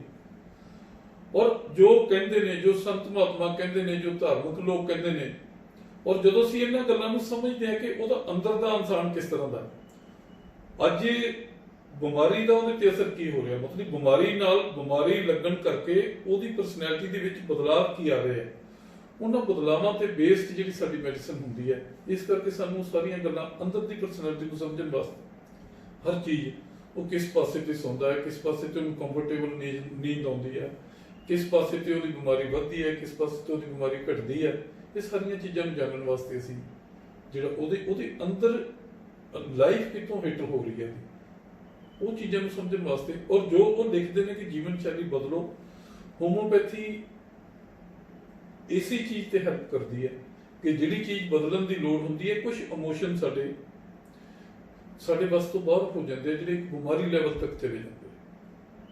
ਮੈਂ ਤੁਹਾਨੂੰ ਫਾਰ ਐਗਜ਼ਾਮਪਲ ਦੱਸਾਂ ਕਿ ਇੱਕ ਮਰੀਜ਼ ਹੈ, ਘਰ ਦੇ ਵਿੱਚ ਇੱਕ ਔਰਤ ਆ, ਜਦ ਕੋਈ ਬਾਹਰ ਜਾਂਦਾ ਤਾਂ ਉਸ ਔਰਤ ਨੂੰ ਹਮੇਸ਼ਾ ਇੱਕ ਨੌਕ ਹੁੰਦਾ ਰਹਿੰਦਾ ਕਿ ਕੁਝ ਬੁਰਾ ਨਾ ਹੋ ਜਾਏ, ਕੋਈ ਮਾੜੀ ਖਬਰ ਨਾ ਆ ਜਾਏ, ਕੋਈ ਬੁਰਾ ਨਾ ਹੋ ਜਾਏ। ਔਰ ਬਾਹਰ ਤਾਂ ਉਸ ਬੰਦੇ ਨੇ ਰੋਜ਼ ਹੀ ਜਾਣਾ, ਔਰ ਉਹਦਾ ਡਰ ਇੰਨੀ ਇਸ ਲੈਵਲ ਤੱਕ ਵੱਧ ਗਿਆ ਕਿ ਉਹਨਾਂ ਦੇ ਸਾਰੇ ਸਿਸਟਮ ਜਿਹੜੇ ਡਿਸਟਰਬ ਕਰੀ ਜਾਂਦਾ, ਉਹ ਸਾਰੇ ਸਿਸਟਮ ਅੰਦਰੋਂ ਡਿਸਟਰਬ ਹੋ ਜਾਂਦੇ, ਉਹਦਾ ਡਾਈਜੈਸ਼ਨ ਵੀ ਡਿਸਟਰਬ ਹੋ ਜਾਂਦਾ, ਉਹਦਾ ਨਰਵਸ ਸਿਸਟਮ ਵੀ ਡਿਸਟਰਬ ਹੋ ਜਾਂਦਾ। ਉਹਦੇ ਨਾਲ ਕੀ ਹੁੰਦਾ, ਕਬਜ਼ੀ ਹੋ ਗਈ, ਉਹਦੇ ਨਾਲ ਕੀ ਹੁੰਦਾ, ਨੀਂਦ ਨਹੀਂ ਆਉਂਦੀ। ਜਦੋਂ ਸਾਡੀ ਨੀਂਦ ਡਿਸਟਰਬ ਆ, ਸਾਡਾ ਡਾਈਜੈਸ਼ਨ ਡਿਸਟਰਬ ਆ, ਤਾਂ ਜਿੰਨੇ ਸਾਡੇ ਵੀਕ ਆਰਗਨ ਆ ਉਹ ਉਹਨਾਂ ਨੂੰ ਕਨਸਟੈਂਟ ਇਫੈਕਟ ਕਰਨ ਲੱਗ ਜਾਂਦਾ। ਤਾਂ ਉਹਦੀ ਬਿਮਾਰੀ, ਮੰਨ ਲਓ ਕਿਸੇ ਨੂੰ ਗੁਰਦੇ 'ਚ ਪੱਥਰੀਆਂ ਬਣਨ ਲੱਗੀਆਂ, ਤਾਂ ਉਹ ਗੁਰਦੇ ਦੀਆਂ ਪੱਥਰੀਆਂ ਬਿਮਾਰੀ ਨਹੀਂ, ਬਿਮਾਰੀ ਉਹਦੇ ਅੰਦਰ ਦਾ ਡਰ ਹੈ ਜਿਹੜਾ ਇਸ ਲੈਵਲ ਤੱਕ ਵੱਧ ਚੁੱਕਾ, ਉਹਦੇ ਅੰਦਰ ਇਨਸਿਕਿਉਰਿਟੀ ਇਸ ਲੈਵਲ ਤੱਕ ਆ ਗਈ ਕਿ ਉਹਦੇ ਸਾਰੇ ਸਿਸਟਮ ਕਨਸਟੈਂਟਲੀ ਡਿਸਟਰਬ ਕਰੀ ਜਾਂਦੀ ਹੈ। ਤਾਂ ਹੋਮੋਪੈਥੀ ਨੇ ਉਹਦੇ ਡਰ ਤੇ ਜਾ ਕੇ ਹਿੱਟ ਕਰਨਾ, ਉਸ ਦੇ ਡਰ ਨੂੰ ਉਸ ਲੈਵਲ ਤੇ ਲੈ ਕੇ ਜਾਣਾ। ਡਰ ਹਰ ਇਨਸਾਨ 'ਚ ਹੈ, ਪਰ ਉਹਨੂੰ ਵਿਦਨ ਇੱਕ ਨਾਰਮਲ ਲਿਮਿਟ ਲੈ ਜਾਣਾ। ਜਿਹੜੀਆਂ ਉਹ ਚੀਜ਼ਾਂ ਉਹਨੂੰ ਜਦੋਂ ਇਗਨੋਰ ਕਰਨਾ ਸ਼ੁਰੂ ਕਰ ਦੂਗੀ ਤਾਂ ਉਹੀ ਪੱਥਰੀਆਂ ਜੋ ਡਿਪੋਜ਼ਿਟ ਕਨਸਟੈਂਟਲੀ ਹੋ ਰਹੀਆਂ ਨੇ, ਉਹਦੀ ਡਿਪੋਜੀਸ਼ਨ ਬੰਦ ਹੋ ਜਾਣੀ ਹੈ। ਔਰ ਜੋ ਉਹਦੇ ਨਾਲ ਸਾਡਾ ਲਿੰਕ ਟੁੱਟ ਗਿਆ, ਜਦੋਂ ਸਾਡਾ ਬਿਮਾਰੀ ਨਾਲ ਲਿੰਕ ਟੁੱਟ ਗਿਆ ਤਾਂ ਬਾਹਰ ਦੀ ਕੋਈ ਚੀਜ਼ ਸਾਡੀ ਇਮਿਊਨਿਟੀ ਸਿਸਟਮ ਉਹਨੂੰ ਬਰਦਾਸ਼ਤ ਨਹੀਂ ਕਰਦਾ, ਉਹਨੂੰ ਪੱਥਰੀਆਂ ਨੂੰ ਖੋਲਣਾ ਸ਼ੁਰੂ ਕਰ ਦੇਣਾ। ਇੱਕ ਬੂਟੇ ਨੂੰ ਪਾਣੀ ਮਿਲਣੋਂ ਹਟ ਜੇ, ਉਹ ਝੜਨਾ ਸ਼ੁਰੂ ਹੋ ਜਾਂਦਾ, ਸੁੱਕਣਾ ਸ਼ੁਰੂ ਹੋ ਜਾਂਦਾ, ਉਹਨੂੰ ਨਾ ਕਿਤੇ ਚੱਕ ਕੇ ਲਿਜਾਣ ਦੀ ਲੋੜ, ਨਾ ਉੱਥੇ ਹਵਾ ਹੀ ਆਉਣ ਜਾਣ ਵਾਲੀ ਖਿੱਚ ਖੁੱਚ ਕੇ ਲੈ ਜਾਂਦੇ। ਬਸ ਉਸੇ ਤਰ੍ਹਾਂ ਇਹ ਬਿਮਾਰੀ ਤੁਹਾਡੀ ਹੋਮੋਪੈਥੀ 'ਚ ਦੇਖਣ 'ਚ ਇਹ ਆਇਆ ਹੈ ਕਿ ਬੜੇ ਜਿਹੜੇ ਲਾ ਇਲਾਜ ਰੋਗ ਸੀਗੇ ਉਹਨਾਂ ਨੂੰ ਬੜੀ ਸਫਲਤਾਪੂਰਵਕ ਹੋਮੋਪੈਥੀ ਨੇ ਨੱਥ ਪਾਈ, ਕੰਟਰੋਲ ਕੀਤਾ। ਪੂਰੀ ਦੁਨੀਆ ਇਸ ਵੇਲੇ ਕਰੋਨਾ ਵਾਇਰਸ ਤੋਂ ਪ੍ਰਭਾਵਿਤ, ਝੰਜੋੜਿਆ ਹੋਇਆ ਪੂਰਾ ਸੰਸਾਰ। ਬਿਲਕੁਲ ਹੋਮੋਪੈਥੀ ਇਸ ਦੇ ਲਈ ਕੁਝ ਕਰ ਰਹੀ ਹੈ। ਜਿੱਥੋਂ ਤੱਕ ਕਟਾਰੇ ਸਾਹਿਬ ਕਰੋਨਾ ਬਿਮਾਰੀ ਦਾ ਸਵਾਲ ਹੈ, ਪੂਰੀ ਦੁਨੀਆ ਲੱਗੀ ਹੋਈ ਹੈ ਉਸ ਤੇ ਕੰਮ ਕਰਨ ਵਾਸਤੇ। ਪਰ ਜੇ ਅਸੀਂ ਝਾਤ ਮਾਰੀਏ ਪਿਛੋਕੜ ਵੱਲ, ਪਾਸਟ ਦੇ ਵਿੱਚ ਝਾਤ ਮਾਰੀਏ, ਤਾਂ ਇੱਕ ਗੱਲ ਸਾਨੂੰ ਵਿਚਾਰ ਕਰਨੀ ਪਊਗੀ ਕਿ ਹੁਣ ਤੱਕ ਪਿਛਲੇ 2-3 ਦਹਾਕਿਆਂ ਦੇ ਵਿੱਚ ਕਿੰਨੇ ਵਾਇਰਸ ਨਵੇਂ ਆਏ ਨੇ, ਤਾਂ ਹੁਣ ਤੱਕ ਕਿੰਨੇ ਵਾਇਰਸ ਦਾ ਪ੍ਰੋਪਰ ਇਲਾਜ। ਹਾਂ, ਜਿਹੜਾ ਮੈਂ ਗੱਲ ਕਰ ਰਿਹਾ ਸੀ ਕਿ ਜਿਸ ਤਰ੍ਹਾਂ ਇੱਕ ਕਰੋਨਾ ਜੋ ਕੋਵਿਡ-19 ਹੈ, ਇਹਦਾ ਵਾਇਰਸ ਉਹਨਾਂ ਨੂੰ ਡਿਫਰੈਂਟ ਕੀ ਕਿ ਇੱਕ ਤਾਂ ਬਿਲਕੁਲ ਹਿਊਮਨ ਵਾਸਤੇ, ਬਿਲਕੁਲ ਹਿਊਮਨ ਬੀਇੰਗ ਵਾਸਤੇ ਨਵਾਂ ਵਾਇਰਸ ਹੈ, ਇਹਦੇ ਬਾਰੇ ਕੋਈ ਜਾਣਕਾਰੀ ਨਹੀਂ। ਇਹਦਾ ਜਿਹੜਾ ਇਫੈਕਟਸ ਕੀ ਹੁੰਦਾ ਹੈ, ਅਜੇ ਤੱਕ ਤਾਂ ਇਹ ਹੈ ਕਿ ਲੰਗਸ ਤੇ ਇਫੈਕਟ ਹੁੰਦਾ ਹੈ, ਕਿਡਨੀ ਤੇ ਇਫੈਕਟ ਹੁੰਦਾ, ਜਾਂ ਅਲਟੀਮੇਟ ਇਫੈਕਟਸ ਕੀ ਹੋਣਗੇ, ਇਹ ਤਾਂ ਟਾਈਮ ਪਾ ਕੇ ਪਤਾ ਲੱਗਣਾ। ਹੁਣ ਇਹ ਤਾਂ ਠੀਕ ਹੈ ਵੀ ਮਰੀਜ਼ ਰਿਕਵਰ ਹੋਈ ਜਾਂਦੇ ਆ, ਤਾਂ ਥੋੜਾ ਸਟਿੱਕੀ ਵਾਇਰਸ ਹੈ। ਜਿਵੇਂ ਇਹਦਾ ਸੋਰਸ ਹੈ ਚਮਗਿੱਦੜ ਹੈ, ਚਮਗਿੱਦੜਾਂ ਤੋਂ ਜਿੰਨਾ ਕੁ ਜਿੱਥੇ ਹੁਣ ਤੱਕ ਜੋ ਇੱਕ ਰਿਸਰਚਸ ਸਾਹਮਣੇ ਆਈਆਂ, ਤਾਂ ਉਹਨੂੰ ਸਮਝਣ ਵਾਸਤੇ ਜੀ ਬੜਾ ਟਾਈਮ ਲੱਗਣਾ। ਇਹ ਕੋਈ ਜ਼ਰੂਰੀ ਨਹੀਂ ਕਿ ਇਹਦਾ ਵੈਕਸੀਨੇਸ਼ਨ ਪ੍ਰੋਪਰ ਤਿਆਰ ਹੋ ਜਾਏ, ਕਿਉਂਕਿ ਅਕਿਊਟ ਡਿਜ਼ੀਜ਼ ਹੈ, ਆਉਂਦੀ ਹੈ ਹਫ਼ਤੇ 10 ਦਿਨ ਦੇ ਵਿੱਚ ਚਲੀ ਜਾਂਦੀ ਹੈ। ਇਹਦੀ ਮੈਨੇਜਮੈਂਟ ਅਜੇ ਤੱਕ ਮੈਨੇਜਮੈਂਟ ਚੱਲਦੀ ਹੈ। ਜਿੱਥੋਂ ਤੱਕ ਹੋਮੋਪੈਥੀ ਦਾ ਸਵਾਲ, ਮਤਲਬ ਹੋਮੋਪੈਥੀ ਦੇ ਵਿੱਚ ਤਾਂ ਆਪਾਂ ਨਵੀਂ ਦਵਾਈ ਵਾਸਤੇ ਤਾਂ ਸਵਾਲ ਉੱਠਦਾ ਹੈ ਕਿ ਜੇ ਨਵੇਂ ਤਰੀਕੇ ਦਾ ਹਿਊਮਨ ਬੀਇੰਗ ਇਸ ਧਰਤੀ ਤੇ ਆ ਗਿਆ, ਸਾਡੀ ਉਹੀ ਨੇਚਰ, ਉਹੀ ਬੁਖਾਰ, ਉਹੀ ਸਾਹ, ਉਹੀ ਜ਼ੁਕਾਮ, ਉਹੀ ਫਲੂ ਦੇ ਜੋ ਸਾਰੇ ਸਿੰਪਟਮ ਹੈ, ਅਸੀਂ ਤਾਂ ਸਿਰਫ ਇਹ ਦੇਖਣਾ ਕਿ ਮਰੀਜ਼ ਦੀ ਲਾਈਫ ਨੂੰ ਕਿੱਥੇ ਹਿੱਟ ਕਰ ਰਿਹਾ, ਮਰੀਜ਼ ਉਸ ਬਿਮਾਰੀ ਨੂੰ ਲੈ ਕੇ ਰਿਐਕਟ ਕਿਸ ਤਰ੍ਹਾਂ ਕਰ ਰਿਹਾ। ਇਸ ਕਰਕੇ ਸਾਡੀਆਂ ਤਾਂ ਪੁਰਾਣੀਆਂ ਦਵਾਈਆਂ ਨਹੀਂ ਬੜੇ, ਔਰ ਤੁਸੀਂ ਦੇਖੋਗੇ ਅਜੇ ਤੱਕ ਕਿਉਂਕਿ ਜੋ ਗਾਈਡਲਾਈਨਸ ਨੇ ਉਹ ਸਰਕਾਰਾਂ ਜੋ ਕੰਮ ਕਰ ਰਹੀਆਂ ਨੇ ਆਪਣੇ ਅਕੋਰਡਿੰਗ ਕਰ ਰਹੀਆਂ, ਕਿਉਂਕਿ ਨਵਾਂ ਵਾਇਰਸ ਹੈ ਔਰ ਹਿਊਮਨ ਬੀਇੰਗ ਨੂੰ ਬਚਾਉਣ ਵਾਸਤੇ ਕਰਨਾ ਵੀ ਚਾਹੀਦਾ, ਕੋਸ਼ਿਸ਼ਾਂ ਹੋਣੀਆਂ ਵੀ ਚਾਹੀਦੀਆਂ। ਪਰ ਹੋਮੋਪੈਥੀ ਦੇ ਵਿੱਚ ਜਦ ਸਾਡੇ ਕੋਲੇ ਕੇਸ ਸਿੱਧੇ ਆਉਣ ਲੱਗੇ ਤਾਂ ਉਹ ਬਿਲਕੁਲ ਜਿਵੇਂ ਆਮ ਇੱਕ ਫਲੂ ਠੀਕ ਹੁੰਦਾ ਉਸੇ ਤਰ੍ਹਾਂ ਠੀਕ ਹੋਣਾ ਸ਼ੁਰੂ ਹੋ ਜਾਣਾ, ਔਰ ਪੁਰਾਣੀਆਂ ਹੀ ਬਿਮਾਰੀਆਂ ਦੇ ਨਾਲ, ਪੁਰਾਣੀਆਂ ਦਵਾਈਆਂ ਦੇ ਨਾਲ ਹੀ ਠੀਕ ਹੋਣਾ। ਨਵੀਆਂ ਦਵਾਈਆਂ ਤਾਂ ਰਿਸਰਚਸ ਹੁੰਦੀਆਂ ਰਹਿੰਦੀਆਂ, ਬਟ ਉਹ ਸਪੈਸ਼ਲੀ ਇਹ ਨਹੀਂ ਕਿ ਆਪਾਂ ਇਹਦੇ ਵਾਸਤੇ ਕਰੋਨਾ ਵਾਸਤੇ ਕਹੀਏ ਕਿ ਇਹਦੇ ਵਾਸਤੇ ਕੋਈ ਨਵੀਂ ਰਿਸਰਚ ਦੀ ਹੋਮੋਪੈਥੀ ਦੇ ਵਿੱਚ ਜ਼ਰੂਰਤ ਹੈ। ਬਿਲਕੁਲ ਹੀ ਜ਼ਰੂਰਤ ਨਹੀਂ ਮੇਰੇ ਹਿਸਾਬ ਨਾਲ। ਇਹ ਆਯੂਸ਼ ਵੱਲੋਂ ਜਿਹੜੀ ਆਰਸੈਨਿਕ ਦਵਾਈ ਦਿੱਤੀ ਜਾਂਦੀ ਹੈ, ਇਹਦਾ ਕੀ ਕਾਰਨ ਹੈ, ਇਹਦਾ ਕੀ ਰੀਜ਼ਨ ਹੈ? ਹਾਂ ਬੜਾ ਇੱਕ ਕੰਟਰਾਡਿਕਟਰੀ ਜਿਹਾ ਸਵਾਲ ਆ ਕਿ ਜੇ ਹਰ ਬਿਮਾਰੀ ਦੇ ਵਿੱਚ ਹੋਮੋਪੈਥੀ ਚ ਅਲੱਗ-ਅਲੱਗ ਦਵਾਈ ਹੈ, ਇੱਕ ਮਰੀਜ਼ ਦੀ ਵਿਲੱਖਣਤਾ ਕਿ ਮਰੀਜ਼ ਤੇ ਕੀ ਅਸਰ ਹੁੰਦਾ, ਤਾਂ ਫਿਰ ਆਰਸੈਨਿਕ ਜਾਂ ਕੈਂਸਰ ਹੀ ਕਿਉਂ, ਦੋ ਦਵਾਈਆਂ ਹੀ ਕਿਉਂ ਦਿੱਤੀਆਂ ਜਾਂਦੀਆਂ ਕਿ ਸਾਰਿਆਂ ਦੀ ਸਾਈਕੋ ਇੱਕ ਹੋ ਜਾਂਦੀ ਹੈ। ਤਾਂ ਇੱਥੇ ਮੈਂ ਇੱਕ ਗੱਲ ਕਲੀਅਰ ਕਰਾਂਗੇ ਜਿੰਨੇ ਮੇਰੇ ਸਰੋਤੇ ਨੇ ਉਹਨਾਂ ਦੇ ਨਾਲ ਵੀ, ਕਿ ਜਦੋਂ ਤੋਂ ਇਹ ਬਿਮਾਰੀ ਪੈਦਾ ਹੋਈ ਹੈ, ਜਦੋਂ ਵੀ ਕੋਈ ਪੈਂਡੈਮਿਕ ਬਿਮਾਰੀ ਆਉਂਦੀ ਹੈ, ਤਾਂ ਅੱਜ ਸਾਡੀ ਕਾਮਨ ਸੋਚ ਕੀ ਹੋਈ, ਇੱਕ ਆਮ ਹਿਊਮਨ ਬੀਇੰਗ ਦੀ ਸਾਡੀ ਕਾਮਨ ਸੋਚ ਇਹ ਹੋਈ ਕਿ ਬੜੀ ਖਤਰਨਾਕ ਬਿਮਾਰੀ ਹੈ, ਨਵੀਂ ਬਿਮਾਰੀ ਹੈ, ਕਿ ਇੱਕ ਮੌਤ ਦਾ ਕਾਰਨ ਬਣ ਸਕਦੀ ਹੈ ਪੈਂਡੈਮਿਕ। ਸਭ ਤੋਂ ਪਹਿਲਾਂ ਮੌਤ ਦਾ ਡਰ। ਨੰਬਰ 2, ਹਰ ਬੰਦਾ ਆਪਣੇ ਆਪ ਨੂੰ ਬਚਾਉਣ ਦੇ ਚੱਕਰ 'ਚ ਹੈ ਕਿ ਦੂਸਰਿਆਂ ਨੂੰ ਭੁੱਲ ਗਿਆ ਬਿਲਕੁਲ, ਵੀ ਦੂਸਰਿਆਂ ਦਾ ਕੀ ਹੋਊਗਾ, ਆਪਣੇ ਆਪ ਨੂੰ ਬਚਾਉਣ ਦੇ ਚੱਕਰ 'ਚ। ਨੰਬਰ 3, ਹਰ ਬੰਦੇ ਨੂੰ ਆਪਦੀ ਸਿਹਤ ਦਾ ਫਿਕਰ, ਆਪਦੇ ਪਰਿਵਾਰ ਦਾ ਫਿਕਰ, ਆਪਦੇ ਬੱਚਿਆਂ ਦਾ ਫਿਕਰ, ਆਪਦੇ ਬਿਜ਼ਨਸ ਦਾ ਫਿਕਰ, ਆਪਦੀ ਰੋਜੀ ਰੋਟੀ ਦਾ ਫਿਕਰ। ਇਹ ਸਾਰੀਆਂ ਚਿੰਤਾਵਾਂ ਜੇ ਅਸੀਂ ਇਕੱਠੀਆਂ ਕਰੀਏ ਤਾਂ ਇੱਕ ਆਰਸੈਨਿਕ ਐਲਬਮ ਦੀ ਬੜੀ ਅੱਛੀ ਪਿਕਚਰ ਬਣਦੀ ਹੈ। ਤਾਂ ਇਸ ਕਰਕੇ ਜਦੋਂ ਸਾਡਾ ਇਮਿਊਨਿਟੀ ਸਿਸਟਮ ਅੱਜ ਇਮਿਊਨਿਟੀ ਸਿਸਟਮ ਦੀ ਗੱਲ ਚੱਲਦੀ ਹੈ, ਪਰ ਸਾਡਾ ਸਿਸਟਮ ਤਾਂ ਜਿਹੜਾ ਇੱਕ ਹੋਮੋਪੈਥਿਕ ਮੈਡੀਕਲ ਸਾਇੰਸ ਹੈ, ਤਾਂ ਡਾਕਟਰ ਹੈਨੀਮੈਨ ਦੇ ਟਾਈਮ ਤੋਂ ਹੀ ਜੋ ਇਮਿਊਨਿਟੀ ਤੇ ਕੰਮ ਕਰ ਰਹੀ ਹੈ। ਉਹ ਤਾਂ ਕਹਿੰਦੇ ਆ ਕਿ ਬੜੇ ਵਿਦਵਾਨ ਆ ਜਿਹੜੇ, ਉਹਨਾਂ ਦੇ ਸਾਨੂੰ ਆਰਟੀਕਲ ਲਿਖੇ ਮਿਲਦੇ ਆ ਮੈਨੂੰ। ਮੈਂ ਪੜ੍ਹ ਰਿਹਾ ਸਾਂ, ਸਵਾਮੀ ਵਿਵੇਕਾਨੰਦ ਜੀ ਦਾ ਆਰਟੀਕਲ ਪੜ੍ਹ ਰਿਹਾ ਸਾਂ। ਉਹਨਾਂ ਨੇ ਬਿਲਕੁਲ ਕਲੀਅਰ ਲਿਖਿਆ ਹੋਇਆ ਆਪਦੇ ਇੱਕ ਆਰਟੀਕਲ ਦੇ ਵਿੱਚ ਕਿ ਕਿਸੇ ਵੀ ਜਰਮ, ਕਿਸੇ ਬੈਕਟੀਰੀਆ, ਕਿਸੇ ਵਾਇਰਸ ਜਾਂ ਕਿਸੇ ਫੰਗਸ ਦੇ ਵਿੱਚ ਉਨੀ ਦੇਰ ਤੱਕ ਬਿਮਾਰੀ ਪੈਦਾ ਕਰਨ ਦੀ ਪਾਵਰ ਨਹੀਂ ਜਿੰਨੀ ਦੇਰ ਤੱਕ ਸਾਡਾ ਅੰਦਰ ਦਾ ਸਿਸਟਮ ਵੀਕ ਨਹੀਂ ਹੋ ਜਾਂਦਾ। ਜਦ ਤੱਕ ਸਾਡਾ ਇਮਿਊਨਿਟੀ ਸਿਸਟਮ ਵੀਕ ਨਹੀਂ ਹੁੰਦਾ, ਉਨੀ ਦੇਰ ਕੋਈ ਵੀ ਜਰਮ ਬਿਮਾਰੀ ਨਹੀਂ ਪੈਦਾ ਕਰ ਸਕਦਾ। ਮੇਰੇ ਕੋਲ ਬਹੁਤ ਸਾਰੇ ਕੇਸ ਹੈ ਜਿਨ੍ਹਾਂ ਦੇ ਵਿੱਚੋਂ ਏਡਸ ਦੇ ਨਾਲ ਜਿਨ੍ਹਾਂ ਦੇ ਪਾਰਟਨਰਸ ਦੀ ਡੈਥ ਹੋ ਚੁੱਕੀ ਹੈ, ਲੇਕਿਨ ਉਹਨਾਂ ਦੇ ਪਾਰਟਨਰ ਅਜੇ ਵੀ HIV ਨੈਗੇਟਿਵ ਹੈ। ਇਹਦਾ ਮਤਲਬ ਕਿ ਉਹਨਾਂ ਦਾ ਇਮਿਊਨਿਟੀ ਸਿਸਟਮ ਇੰਨਾ ਸਟਰੋਂਗ ਹੈ ਉਹਨਾਂ ਲੋਕਾਂ ਦਾ ਕਿ ਕੋਈ ਐਂਟੀਬਾਡੀ ਸਾਡੀ ਬੋਡੀ ਦੇ ਅੰਦਰ ਹੈਗੀ ਹੈ ਜਿਹੜੇ ਉਹ ਇਹਨਾਂ ਬਿਮਾਰੀਆਂ ਤੋਂ, ਖਤਰਨਾਕ ਬਿਮਾਰੀਆਂ ਤੋਂ ਬਚਾਉਂਦੇ ਆ। ਸੋ ਇਸ ਕਰਕੇ ਜਿਹੜਾ ਆਰਸੈਨਿਕ ਦਾ ਆਯੁਸ਼ ਵੱਲੋਂ ਬੜਾ ਸੋਚ ਸਮਝ ਕੇ, ਕਿਉਂਕਿ ਅੱਜ ਕਾਮਨ ਸੋਚ ਇਹੀ ਹੈ, ਖਾਣਾ ਕਿੱਥੋਂ ਖਾਵਾਂਗੇ, ਫਿਊਚਰ ਦਾ ਫਿਕਰ ਹੈ, ਸਿਹਤ ਦਾ ਫਿਕਰ ਹੈ, ਬੱਚਿਆਂ ਦਾ ਫਿਕਰ ਹੈ, ਪਰਿਵਾਰ ਦਾ ਫਿਕਰ ਹੈ। ਇਹ ਸਾਰੇ ਫਿਕਰ ਜਦੋਂ ਇਕੱਠੇ ਹੋ ਜਾਂਦੇ ਤਾਂ ਸਾਡੇ ਇਮਿਊਨਿਟੀ ਸਿਸਟਮ ਨੂੰ ਬਹੁਤ ਡਾਊਨ ਕਰਦੇ, ਬਹੁਤ ਵੀਕ, ਬਹੁਤ ਸਡਨ ਫਾਲ ਡਾਊਨ ਕਰਦੇ, ਅਚਾਨਕ ਗਿਰਾਵਟ ਆਉਂਦੀ ਹੈ। ਔਰ ਇਹ ਆਰਸੈਨਿਕ ਉਹਨਾਂ ਚਿੰਤਾਵਾਂ ਚੋਂ ਕੱਢ ਕੇ ਸਾਡੇ ਸਿਸਟਮ ਨੂੰ ਕਮਜ਼ੋਰ ਹੋਣ ਤੋਂ ਬਚਾਉਂਦੀ ਹੈ, ਸਾਡੇ ਇਮਿਊਨਿਟੀ ਸਿਸਟਮ ਨੂੰ। ਇਹੀ ਕਾਰਨ ਸੀ ਜਿਹੜਾ ਆਰਸੈਨਿਕ ਕਰਨ ਦਾ।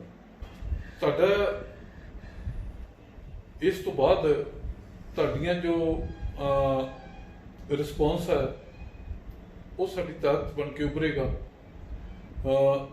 ਜਿਸ ਤਰ੍ਹਾਂ ਨਾਲ ਤੁਹਾਡਾ ਰਿਸਪੌਂਸ ਹੁੰਦਾ ਰਹੇਗਾ, ਉਸੇ ਤਰ੍ਹਾਂ ਨਾਲ ਸਾਨੂੰ ਹੋਰ ਪ੍ਰੇਰਨਾ ਮਿਲੇਗੀ ਕਿ ਅਸੀਂ ਇੱਕ ਚੰਗੀ ਸਿਹਤ ਤੇ ਚੰਗੀ ਐਜੂਕੇਸ਼ਨ ਤੇ ਗੱਲ ਕਰ ਸਕੀਏ।